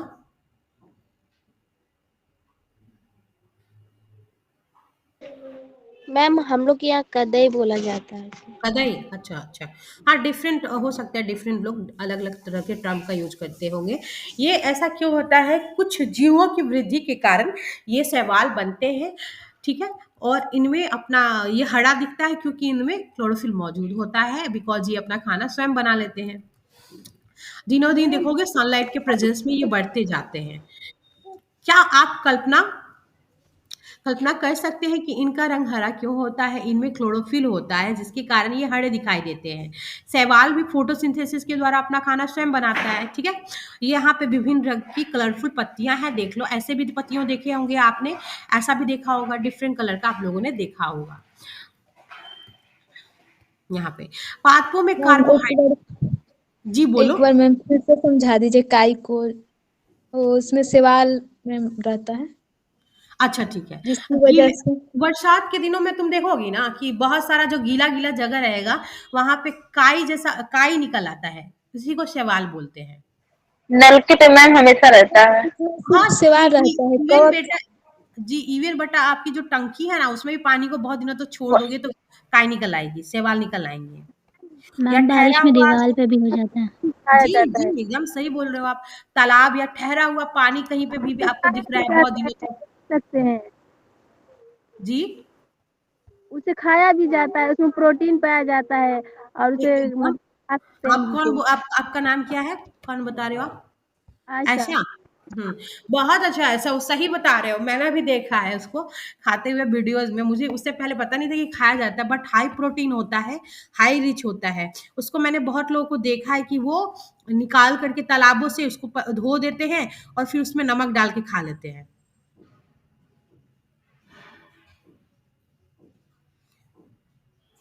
हाँ, कवक तो अलग होता है बेटा। कवक अलग अलग मैम चीज़ है। शैवाल को मैम खाया जाता है कि कवक को? शैवाल को खाया जाता है। शैवाल खाए जाते हैं। और कवक क्या हो गया? कवक हो गया आपका वो आगे पढ़ेंगे तो छोड़ो, बार-बार कन्फ्यूज़ हो जाओगे, इस टर्म को बाद में रहने दो। तुम लोग मैम यही काई ध्यान। को ही शैवाल बोला जाता है ना? हाँ बेटा, काई को ही शैवाल बोलते हैं, ठीक है? जनरल फॉर्म में हम लोग देखोगे ना, आम भाषा में, घरों की भाषा में उसको काई-काई बोलते हैं। सुना है ना? Yes ma'am. हाँ, तो वही है शैवाल, जो हरा-हरा देखोगे ऐसे-ऐसे किनारे-किनारे जगहों पे हरा-हरा निकल आएगा। बिना खनिज लवण दिए हुए ही अपने आप निकल आता है, ठीक है? ऐसा होता है कुछ जीव जो हैं वो ग्रो करने लगते हैं, इसकी वृद्धि से ये सब निकलने लगता है, शैवाल का उत्पत्ति होने लगता है, क्योंकि कुछ जीव जो हैं वो वृद्धि करने लगते हैं। कहाँ पे? पानी वाले गीले सरफेस पे। इसकी वजह से ये शैवाल बनना शुरू कर देते हैं। और ऐसा ने सही बोला, ये शैवाल बहुत लोग खाते भी हैं क्योंकि हाई रिच प्रोटीन होता है, ठीक है? क्या आप कल्पना यहाँ तक कर सकते हैं कि इनका हरा रंग क्यों होता है? ये जो शैवाल है उनका हरा रंग just because of presence of chlorophyll के कारण होता है। और जहाँ भी क्लोरोफिल दिख रहा है, ग्रीन पिगमेंटेशन दिख रहा है, इट मीन्स कि वो अपना भोजन स्वयं बनाता है, यानी कि वो सारे फोटोसिंथेसिस की प्रक्रिया में अपना खाना बनाते हैं। समझ गए सपना? यस मैम समझ गए। पादपों में कार्बोहाइड्रेट के अतिरिक्त अन्य खाद्यों का संश्लेषण होता है। पादप में सिर्फ कार्बोहाइड्रेट ही नहीं बनता, डिफरेंट डिफरेंट काइंड का अन्य पदार्थों का भी सिंथेसिस होता है। देखते हैं क्या क्या। अभी आपने पढ़ा कि फोटोसिंथेसिस प्रक्रम द्वारा प्रोसेस द्वारा, इस प्रक्रम द्वारा पादप यानी पौधे कार्बोहाइड्रेट का सिंथेसिस करते हैं, ग्लूकोज बनाते हैं। कार्बोहाइड्रेट कार्बन, हाइड्रोजन एवं ऑक्सीजन से बनते हैं। मैंने लिखा C6 कार्बोहाइड्रेट का, ध्यान से सुनना, ग्लूकोज होता है कार्बोहाइड्रेट, C6H12O6। यहाँ पे कार्बन भी था, हाइड्रोजन भी था और ऑक्सीजन भी था। तो कार्बोहाइड्रेट में ये तीनों गैस आपको मिलेंगे, कार्बन, हाइड्रोजन जी एंड मैम। ऑक्सीजन, ठीक है? याद रखना। कभी पूछ सकता है कार्बोहाइड्रेट में कौन कौन से गैस मौजूद होते हैं, तो कार्बन, हाइड्रोजन एंड ऑक्सीजन। इनका उपयोग खाद्य के अन्य घटकों के सिंथेसिस में होता है। इन सब का यूज अन्य चीजों को बनाने में भी होता है, परंतु प्रोटीन नाइट्रोजनी पदार्थ है। प्रोटीन कैसा है? नाइट्रोजन वाला पदार्थ है। प्रोटीन में नाइट्रोजन गैस मौजूद होता है। ये सब चीजों को ध्यान से सुनते जाना, जिसमें carbon, hydrogen, oxygen, carbon, oxygen, hydrogen के अतिरिक्त नाइट्रोजन भी मौजूद होता है। अगर प्रोटीन में चले आओगे तो क्या क्या मौजूद है? सभी गैसें मौजूद हैं, carbon, oxygen, hydrogen and nitrogen. तो पादपों को नाइट्रोजन कहाँ से मिलता है, इसके बारे में पढ़ेंगे। यहाँ से पहले एक चीज देख लेना, ये इंपॉर्टेंट था, अंडरलाइन करती हूँ।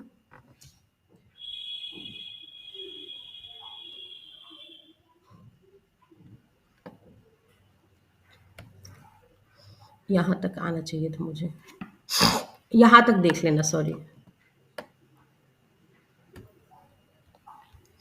पादपों को अब नाइट्रोजन कहाँ से मिलता है, इस पे चले आते हैं। एक मिनट वेट।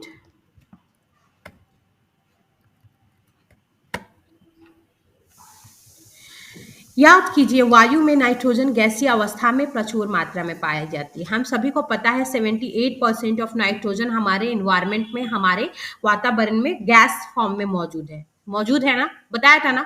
कितना परसेंट कार्बन है? अब बढ़ गया है तो 0.04% हो गया है कार्बन, है ना? 78% ऑलमोस्ट आपका नाइट्रोजन है एंड 21% ऑक्सीजन है, और स्मॉल अमाउंट अनदर गैस, जो ओजोन हो गया, ये जो जलवाष्प के कण, धूल वगैरह, वो मौजूद है। नाइट्रोजन सबसे अधिक अमाउंट में है और गैसीय अवस्था में है, परंतु पादप इसका अवशोषण इसी रूप में नहीं कर सकते। डायरेक्ट गैस के फॉर्म में पौधे जो है नाइट्रोजन का यूज नहीं करते हैं, परंतु क्या होता है पादप, हाँ, मिट्टी में कुछ, आप कैसे लेंगे बेचारे, मिट्टी में कुछ विशेष जीवाणु होते हैं, मिट्टी में बहुत सारे बैक्टीरिया होते हैं जो इन्वायरमेंट से ऊपर हवा से ऑक्सीजन हवा से नाइट्रोजन गैस को लेके क्या करते हैं, गैसीय नाइट्रोजन को लेके उपयोगी यौगिकों में परिवर्तित कर देते हैं।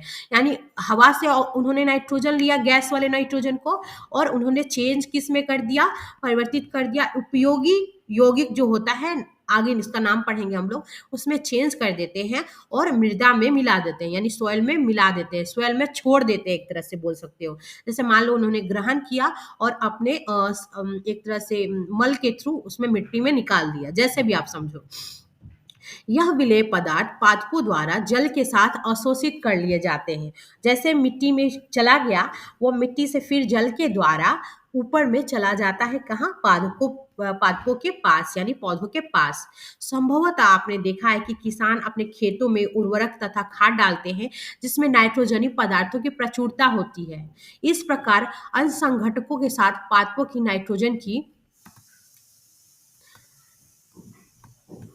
नाइट्रोजन की जो मांग होती है वो पूरी हो जाती है, क्योंकि जो उर्वरक और खाद डालता है उसमें भी नाइट्रोजन मौजूद होता है। वो जो खाद डालता है उसमें रहता है, उर्वरक डालता है उसमें रहता है। और इसके पश्चात पादप खाद के अन्य संघटकों जैसे कि प्रोटीन, वसा का सिंथेसिस करते हैं। तो प्रोटीन भी बनाता है पौधा और वसा भी बनाता है, ठीक है। तो इसलिए हमें प्रोटीन भी मिलता है पौधों से और वसा भी मिलता है, याद रखना। यहाँ तक किसी को कोई दिक्कत है तो पूछ लो।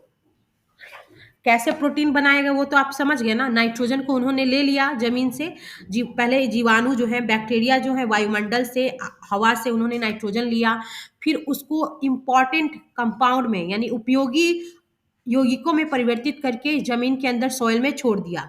अब सॉइल से बेचारे पौधे ने ग्रहण किया और अपने पास ले लिया, और प्रोटीन भी बनाते हैं, प्रोटीन और फैट भी बनाते हैं। तो प्रोटीन में कौन कौन सी गैस अब मौजूद रहेंगी, पहले तो उनके पास स्टार्च बन रहा था जिसमें था कार्बन, ऑक्सीजन और हाइड्रोजन, बट नाइट्रोजन भी उन्होंने ले लिया तो अब प्रोटीन भी बनेगा, बिकॉज प्रोटीन में कार्बन, ऑक्सीजन, हाइड्रोजन और नाइट्रोजन गैस भी मौजूद होता है। समझ में आया? जी मैम। किसी को दिक्कत है कोई? मैम स्टार्च को ही कार्बोहाइड्रेट बोला जाता है। हाँ, कार्बोहाइड्रेट जो होता है वो टाइप्स का होता है। उसका जो हम लोगों ने मेन 2 टाइप्स पढ़ा था पिछले क्लासेस में, स्टार्च और दूसरा क्या था, शर्करा, शुगर। स्टार्च और शुगर, शर्करा बोलते हैं, और दूसरे को मैं हिंदी नाम मुझे नहीं आ रहा है, कोई किसी को याद है तो मंड। बताओ। मंड मंड। मंड और शर्करा, बहुत अच्छा फलक। मंड और शर्करा, ये 2 टाइप्स होता है कार्बोहाइड्रेट का। और ये जो ग्लूकोज मैंने बताया C6H12O6, ये शुगर का फॉर्म हो गया। इसको स्टार्च भी बोलते हैं, क्योंकि स्टार्च बनाते हैं वो लोग, तो कार्बोहाइड्रेट बोलते हैं तो स्टार्च भी बोल देते हैं, क्योंकि कार्बोहाइड्रेट का ही 2 बच्चा है, स्टार्च और शुगर, ठीक है। वो स्टार्च और शुगर ना लिख के उन्होंने डायरेक्ट कार्बोहाइड्रेट लिख दिया है, ठीक है।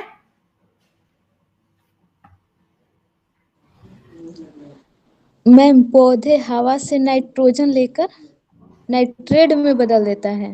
हाँ, नाइट्रोजन गैस जो है सपना, वो बेचारा पौधा जो है डायरेक्ट हवा से नहीं लेता है, वो गैसियस अवस्था में होता है ना, गैस के फॉर्म में हमारे इन्वायरमेंट में होता है, तो डायरेक्ट गैस के फॉर्म में नहीं ले पाता है। तो उसको चाहिए होता है कि उसको नाइट्रेट के रूप में चाहिए। तो हमारे जो आसपास में बहुत सारे ऐसे जीवाणु होते हैं, बैक्टीरिया होते हैं, जो उस वायुमंडल के नाइट्रोजन को लेके इम्पॉर्टेंट जो कंपाउंड होता है यानी नाइट्रेट, इसमें चेंज कर देता है। एक प्रक्रिया है नाइट्रोजन फिक्सेशन, है ना, नाइट्रोजन फिक्सेशन पढ़ा होगा या सुना होगा। उस प्रक्रिया के थ्रू वो नाइट्रेट में बदल देते हैं, और अब पौधे क्या करते हैं, नाइट्रेट का यूज करते हैं, डायरेक्ट नाइट्रोजन का नहीं। उस प्रक्रिया के थ्रू पौधों में अब प्रोटीन का और फैट का भी सिंथेसिस होने लगता है, क्योंकि इनमें भी नाइट्रोजन मौजूद होता है। समझ गए? Okay ma'am. जी मैम।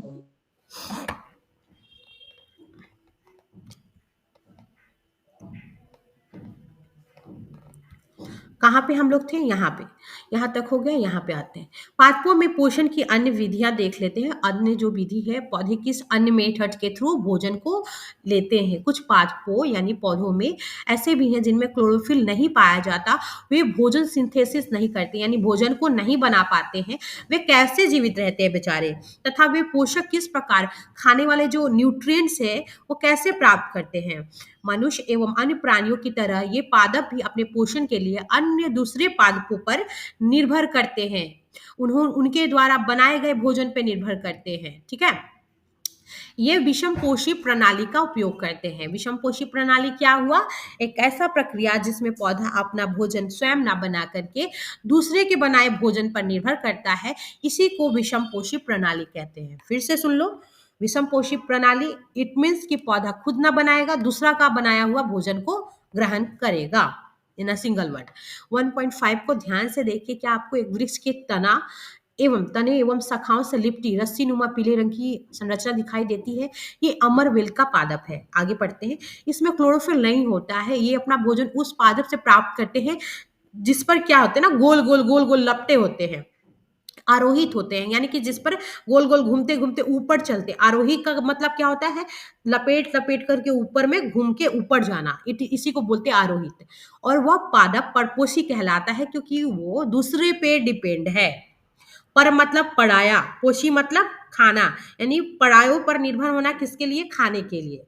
क्योंकि अमरबेल जैसे पादप परपोषी को अमूल्य पोषकों से वंचित करते हैं और अतः इन्हें परजीवी कहते हैं। परजीवी का क्या मतलब हो गया? परजीवी क्यों कहा? परपोषी अलग चीज है, परपोषी का मतलब हुआ खाने के लिए दूसरे पे आप डिपेंड है। और क्योंकि ये क्या करता है, अमरबेल इतना बदमाश होता है, अमरबेल का पेड़, कि ये जिस पेड़ पे लिपटा रहता है वो बेचारा खाना बनाता है, उसका हिस्सा का पूरा खाना लेके खा जाता है और उसी को वंचित कर देता है, उसको बेचारे को कुछ नहीं देता। इसीलिए इसको परजीवी बोलते हैं। बदले में उसको नुकसान पहुंचाता है। अब सोचो, उसके किनारे किनारे लिपटा है तो कितना उसको दिक्कत होता होगा। खुद फैल तो नहीं पाता होगा, एकदम आराम से हवा में झूम भी नहीं पाता होगा। इसीलिए इसको परजीवी बोलते हैं। ठीक है, और इसका उल्टा होता है सहजीवी, तो आगे आएगा हम बता देंगे। सहजीवी इसके जस्ट विपरीत प्रक्रिया है, जिसमें एक जीव दूसरे जीव के पास रहता तो है, उस पर निर्भर तो रहता है, बट उस प्रक्रिया में दोनों को फायदा होता है, किसी को नुकसान नहीं होता है। बट इसमें क्या है, अमरबेल को फायदा हो रहा है और जिस पेड़ पे रह रहा है उसको ये नुकसान पहुंचा रहा है, इसलिए इसको परजीवी बोलेंगे। ठीक है, किसी को डाउट? Yes ma'am. हाँ, और सहजीवी वाला जो प्रक्रिया है उसमें दोनों को फायदा होगा। एक एग्जाम्पल है बगुला और बैल या गाय, जो समझो। देखो यहाँ पे ये क्या है, ये जो लपटा लपटा क्या दिख रहे हो, ये अमरबेल है। जो आप देख रहे हो लपटे लपटे लपटे लपटे लपटे ऊपर में जा रहे हैं, ये अमरबेल है। परपोषी पादप पर अमरबेल लपटा हुआ है। ठीक है, जिससे वो फायदा ले रहा है उसी पे लिपटा हुआ है। देखो ये पौधा को थोड़ा सा भी कहीं भी फेंक देने से ये बहुत लतर जाता है पूरे। हाँ हाँ, ये बात सही बोले हो आप। क्या हम और अन्य जंतु जो हैं, हम और अन्य जंतु भी एक प्रकार के परजीवी हैं? हाँ या ना? हाँ जी मैम है। Yes ma'am, yes ma'am. कितने लोगों ने बोला हाँ? मैं भी थोड़ा सुना नाम देखती हूँ। हम सबसे पूछ लेते हैं, एक मिनट। महनाज, हम लोग परजीवी है कि नहीं? नो मैम, परजीवी नहीं है, परपोषी है। हम लोग भी तो बहुत मैम यस बहुत मैम, परपोषी है। बहुत अच्छा। ऐसा नाज, आप बताओ बेटा, हाँ मैम, हम लोग परजीवी है कि नहीं है? परजीवी है मैम, क्योंकि हम लोग भी तो दूसरे पे ही निर्भर है ना।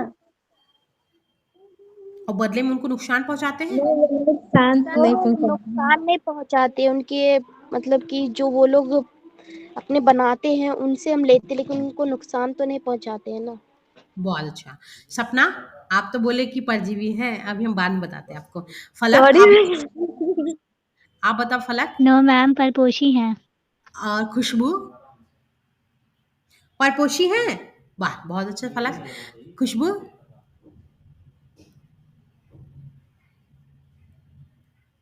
खुशबू, रोली, अच्छा ठीक है, मत बताइए आप लोग, कोई बात नहीं, हम बता देते हैं। ठीक है, हम लोग जो है परपोषी हैं, हम लोग दूसरे पे डिपेंड करते हैं, बट उन्हें उससे कोई नुकसान नहीं होता। हम जब कोई भी खाना खाते हैं तो वो हम डिपेंड तो हैं, परजीवी हैं, लेकिन परपोषी हैं, लेकिन इस तरीके से दूसरे पे नुकसान नहीं पहुंचाते। जैसे कि कैसे आगे समझेंगे, इससे पता चल जाएगा। आपको इस पर विचार करना चाहिए कि आप परजीवी हैं या नहीं। अपने अध्यापक से इस विषय पर चर्चा कीजिए। एक मिनट, क्या आपने ऐसे, यहाँ पे थे ना हम लोग,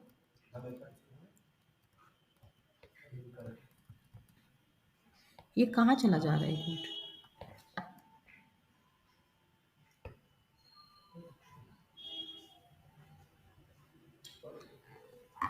ये डायरेक्ट इस पे क्यों आ रहा है? हम नहीं जानते। हाँ, यहाँ यहाँ इसके बाद कहाँ जाना, नीचे जाना है। एक मिनट, इसके बाद मेरे को आना है, कंफ्यूजन हो रहा है।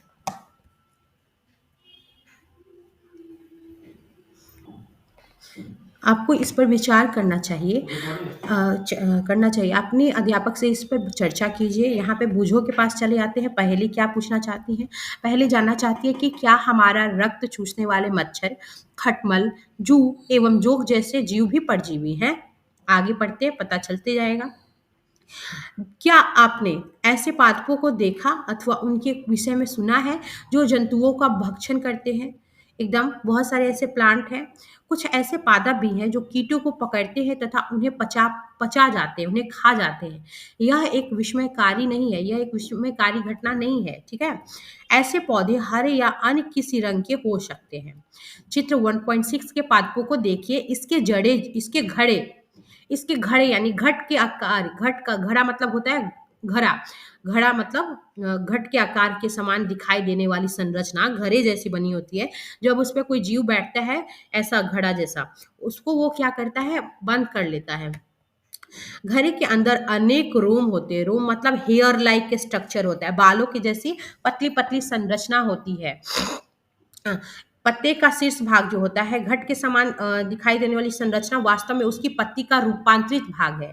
ये जो घड़ा जैसा आपको दिख रहा है, ये घड़ा जैसा क्या है, इसका जो पत्ता है वही घड़े के रूप में बदल जाता है, चेंज हो जाता है।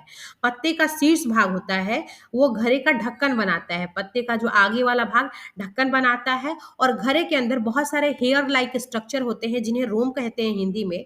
नीचे की ओर ढलके रहते हैं, ढलकाऊ रहते हैं, जिसपे अगर कोई भी बैठता है तो सीधे फिसल के अंदर चला जाता है। अर्थात अधोमुखी होते हैं। ऊर्ध्वमुखी होता है, अधोमुखी होता है। अधोमुखी का मतलब नीचे फिसल जाते हैं। जब कोई कीट घरे में प्रवेश करता है तो यह उसके रोमों, एक मिनट, नीचे है क्या, रोमों के बीच, उसके बाल के बीच फंस जाता है। आप लोगों ने देखा होगा कहीं पे भी मकड़ी का अगर जाला है तो वहां पे बहुत सारा जो है ना कीड़ा फंस जाता है जा करके। ठीक है, उसी तरीके से इसके रोम के बीच में कोई भी कीड़ा फंस जाता है, और घरे में उपस्थित पाचक रस जो है, पाचक रस द्वारा कीटों का पाचन हो जाता है। उस घरे में बहुत सारा एंजाइम टाइप का एक तरह से लिक्विड सब्सटेंस होता है जो उन कीटों को पचा लेता है और उससे जूस निकाल के अपना यूज करता है, और फिर कीटों को बाहर भी फेंक देते हैं। ये कीटों का भक्षण करने वाले ऐसे पादप कीट भक्षी पादप कहलाते हैं। वीनस फ्लाई ट्रैप तथा सनड्यू कीट भक्षी पादपों के अन्य दो उदाहरण हैं। इसके बारे में जानकारी प्राप्त कीजिए। पहले इसका थोड़ा स्ट्रक्चर हम लोग देखते हैं कैसा है। देखो, यही है घटपर्णी, घटपर्णी बोलते हैं इसको। यहाँ पे ये तो आपको निकाल के दिखाया गया है, इस तरह से होता है। ये जो बेटा होता है ना, ये इसका पत्ता ही होता है, लीव्स होता है, बट आगे वाला जो लीव होता है वो ढक्कन का काम करने लगता है, और ये पूरे घड़े जैसा बना होता है। इसके घड़े के मुंह पे देखोगे ये सब ब्लैक हेयर जैसी संरचना होती है, बाल की जैसी पतली पतली। जब कोई भी ये क्या आता है ना, जब मान लो अगल बगल से कोई भी कीट है इसके आसपास से गुजर रहा है, ये अंदर से एक ऐसा स्मेल छोड़ता है जो कीटों को अट्रैक्ट कर लेता है। और जैसे स्मेल छोड़ता है कीट अट्रैक्ट हो जाता है, और अट्रैक्ट होके आ जाता है, उसको लगता है यहाँ पे हमें खाना मिलेगा, पोषक तत्व मिलेगा। बेचारा चला आया, इस पे बैठा, थोड़ा देर के लिए घूम फिर किया, और पता है ये क्या करे, जैसे इस पे आके बैठेगा तुरंत इसको ढक्कन को बंद कर देगा। वो बेचारा फिसल के इस बालों पे नीचे चला जाता है। नीचे जैसे आता है तो वहाँ पे अच्छे से ये चूस लेते हैं, ये घटपटनी के पत्ते अच्छे से उसको चूस लेते हैं और उसका जो सारा तत्व यूज कर लेते हैं और फिर उसको निकाल के बाहर फेंक देता है। कहता है कि जाओ, अब तुम्हारा जो भी खाना था हम ले लिए, अब भागो यहाँ से, अब तुम्हारा कोई काम नहीं है। तो इतना स्वार्थी होता है ये पौधा। मैम ये पौधा है। हाँ बेटा, ये पौधा ही है, घटपड़नी का पौधा है। ठीक है, और इसके घरे और के जैसा इसका स्ट्रक्चर होता है। ये पूरा स्ट्रक्चर है, ये तो पूरा प्लांट ही है और ये वाला पार्ट निकाल के यहाँ पे दिखाया गया है। ठीक है, और घड़े जैसा इसका पत्ती होता है। कभी भी पूछे घड़े जैसी पत्तियां किसकी होती हैं तो आप बताना घटपड़नी का पौधा का जो पत्ती होता है वो घड़े के जैसा स्ट्रक्चर लिए रहता है। बूझो भ्रमित है, यदि घटपर्णी हरा होता है और प्रकाश संश्लेषण संपादित करता है तो यह कीटों का भक्षण क्यों करता है? इसलिए करता है, किसी को पता है कीटों का भक्षण क्यों करता है? एनीवन? नाइट्रोजन की कमी। कौन? मशरूफा आप बताए हो? जी मैम। हाँ, बहुत अच्छा। ये नाइट्रोजन की कमी के कारण करते हैं। फोटोसिंथेसिस की प्रक्रिया में खाना तो बनाता है, खाता है, बट क्या है ना, नाइट्रोजन इसके पास नहीं होता है, इसलिए वो क्या होता है, जमीन से इसको नाइट्रोजन नहीं मिलता। तो इसको क्या होता है ना, ये सभी एनिमल्स को चूस के, उसके रसों को चूस के फेंक देता है, इसलिए ये काम करता है जीवों को भक्षण करने का। क्या यह संभव है कि इस प्रकार के पादपों को मृदा से वे सभी पोषक नहीं मिल पाते जिनकी इन्हें आवश्यकता होती है? ऐसा भी होता है, इसकी वजह से ऐसा होता है, नाइट्रोजन नहीं मिल पाता है इसलिए। मितोपजीवी का मतलब होता है कुछ ऐसे पौधे जो सड़े गले चीजों पे खा करके पल जाते हैं, बड़े हो जाते हैं, या सड़े गले चीजों को खाते हैं, उन्हें ही मितोपजीवी कहते हैं। यानी मित का मतलब होता है डेड, जीवी का मतलब जीवी यानी उस पर निर्भर रहने वाला, वैसा जीव जो डेड चीजों पे जीवित रहता है। आपने बाजार में छत्रक मशरूम बिकते हुए देखे होंगे। वर्षा के दिनों में वृक्षों की सड़ी गली टूटी टहनियों अथवा तनों अथवा छाल पर छाते के समान संरचनाओं के गुच्छे भी आपने देखे होंगे। आइए देखें कि जीवों ने अपन हेतु इन्हें किस प्रकार के पोषकों की आवश्यकता होती है और वे उन्हें कहाँ से प्राप्त करते हैं। हम तो हर जगह देखे हैं, गोबर छत्ता भी बोलते हैं इसे कहीं कहीं पे, और देखोगे जहां कहीं भी देखोगे खुद से निकल लाएगा, है ना। पहले तो बहुत हम लोग इसी तरह उसको कुचल देते थे, बट बाहर में जब ये मार्केट में आने लगा तो पता चला ये बहुत ज़्यादा फेमस है और बहुत ज़्यादा हाई प्रोटीन होता है इसमें, खाने पे ये हमें नॉनवेज जैसा लगेगा। आखिर इन्हें ये पोषक तत्व कहाँ से प्राप्त होते हैं? कहाँ प्राप्त होते हैं? पेड़ के सड़े गले टूटे हुए पार्ट जो कि डेड हो चुके हैं, वहां से इसको खाना मिल जाता है, वो यही खाता ही है। बुझो जानना चाहता है कि ये जीव अपना भोजन किस प्रकार प्राप्त करते हैं। इनमें प्राणियों के समान मुख तो नहीं होता, ये हरे पादपों के समान भी नहीं है, इसमें क्लोरोफिल अनुपस्थित होता है। ये फोटोसिंथेसिस द्वारा भोजन का सिंथेसिस नहीं करते, तो भोजन मिलता कहाँ से? तो ये डेड चीजों पे डिपेंड करते हैं। इसको मशरूम क्या है? मशरूम क्या है? मितोपजीवी है, और एक चीज और बोलते हैं ना,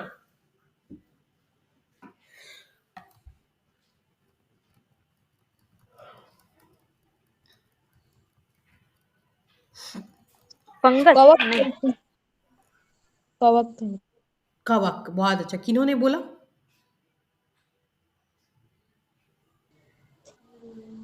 कौन बोला? सपना। अच्छा, बहुत अच्छा। छत्रक के पैकेट, यानी ये मशरूम का पैकेट है। सड़ी गली वस्तु पर उगा छत्रक, सड़ी गली चीजों पे भी ये छत्रक उग जाता है। ठीक है, यहाँ पे हम लोग को पढ़ना है 1.2 में देख लेना। ब्रेड यानी डबल रोटी का एक टुकड़ा लेकर इसे जल में भिगो ले, किसी नम अथवा उष्ण स्थान पर 2-3 दिन के लिए रख दो और उस समय तक रखा रहने दो जब तक कि उस पर रोए जैसे, धागे जैसे स्ट्रक्चर ना निकल आए। ये धब्बे किस रंग के हैं? व्हाइट दिखेगा ना, यस मैम। किसी आवर्धक लेंस यानी किसी मैग्नीफाइंग ग्लास अथवा सूक्ष्मदर्शी की सहायता से इसका ऑब्जर्वेशन कीजिए। अपने ऑब्जर्वेशन को नोटबुक में लिखना है। बहुत संभव है कि आपको रुई के धागे के जैसी बहुत सारी संरचनाएं वहां पे निकली होंगी। छोटा छोटा हेयर लाइक स्ट्रक्चर, बहुत पतला, हमारे हेयर से भी पतला स्ट्रक्चर आपको धागे जैसा दिखेगा। ये जीव कवक या फंजाई कहे जाते हैं। कवक को इंग्लिश में फंजाई बोलते हैं, ठीक है। इनकी पोषण प्रणाली अथवा पोषण विधि भिन्न प्रकार की होती है। ये मित एवं विघटनकारी सड़ने गलने वाली चीजों की सतह पर कुछ पाचक रसों का स्राव करते हैं तथा उसे साधारण एवं व विलेय के रूप में परिवर्तित कर देते हैं। जब किसी डेड चीज पे ये सब कवक रहता है तो उसमें कुछ अपना एंजाइम छोड़ देता है, कुछ पाचक रस को छोड़ देता है या सिक्रीट करता है और उसे साधारण और विलेय के रूप में चेंज कर देता है। विलेय का मतलब होता है सॉल्यूट के रूप में चेंज कर देता है, जो घुल सके, उसको फिर से ये खा जाता है। आगे देखना, तत्पश्चात वे इस विलयन का, इस सॉल्यूशन का भोजन के रूप में ग्रहण करते हैं। नीचे देखते दिया है कि नहीं, ये ब्रेड पे देखोगे इस टाइप का स्ट्रक्चर 2-3 दिन के बाद आपको व्हाइट व्हाइट निकला हुआ दिखाई देगा। ये उगती हुई कवक है। क्या है? कवक है। और कवक का बड़ा रूप हम सब खाते हैं बाजार में से लेके, क्या? मशरूम। और ये जो विलियन है उसमें से एक लिक्विड जो इन्होंने छोड़ दिया वो विलियन बना लेता है जल के साथ और वो उस विलियन को खा लेता है, अवशोषण करता है। इस प्रकार पोषण प्रणाली को, जिसमें जीव किसी मित एवं विघटित जैविक पदार्थों से पोषक तत्व प्राप्त करता है, उसे मितोपजीवी या मितजीवी पोषण कहलाती है। ये जो जिस प्रक्रिया के द्वारा ये भोजन लेते हैं उस प्रक्रिया को मितजीवी पोषण प्रणाली कहते हैं या मितजीवी पोषण कहते हैं। बट ऐसे जीव जो इस प्रकार से भोजन ग्रहण करते हैं उन्हें मितजीवी जीव कहते हैं। जीव पूछेगा तो आप बताना, जीव हो गया कवक और उनके जो भोजन करने की प्रणाली है वो मितजीवी पोषण प्रणाली है। मितजीवी पोषण प्रणाली का उपयोग करने वाले जीव मितजीवी कहलाते हैं। अभी बता दिया। किसी को कंफ्यूजन है तो पूछ लो यहाँ तक। हरी अब किसी को भी कुछ दिक्कत है? सपना,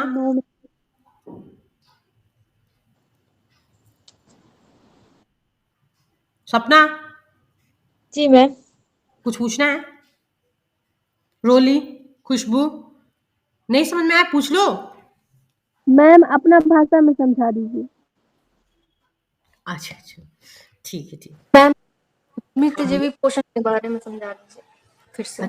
अच्छा, ठीक है, ठीक है। जैसे मान लो गोबर उबर देखा है तुम लोगों ने? गोबर ऐसा सड़ा गला चीज, बेकार चीज जिसको आप डस्टबिन में फेंक सकते हो, जिसको आप यूज नहीं कर सकते हो, देखा है ना? अब क्या आप गोबर का क्या यूज होगा? गोबर तो एक तरह से वेस्ट मटेरियल है ना, बेकार चीज है वो, तो एक तरह से जानवर का मल है ना? है ना? Yes ma'am. तो ये सभी सारी गंदे गंदे चीजों पे ये बेचारा उत्पन्न होता है। यानी गंदी गंदी चीजों को जब आप एक जगह जमा कर देंगे तो उस पे देखोगे कुछ दिन तक अगर आप छोड़ दोगे तो ये क्या होता है ना, उसमें अपना अगर इसको बढ़ना है तो कुछ इंजाइम, कुछ रस छोड़ देता है जो विलेय होता है और इस गंदे चीजों पे वो रिएक्शन करके एक सॉल्यूशन बना लेता है। वो बहुत जटिल प्रक्रिया है। वो बना करके ये खाने लगता है और बढ़ने लगता है। तो मितजीवी का मतलब हो गया डेड चीजों पे पलने वाला जीव, डेड पदार्थ को खा के बड़ा होने वाला जीव।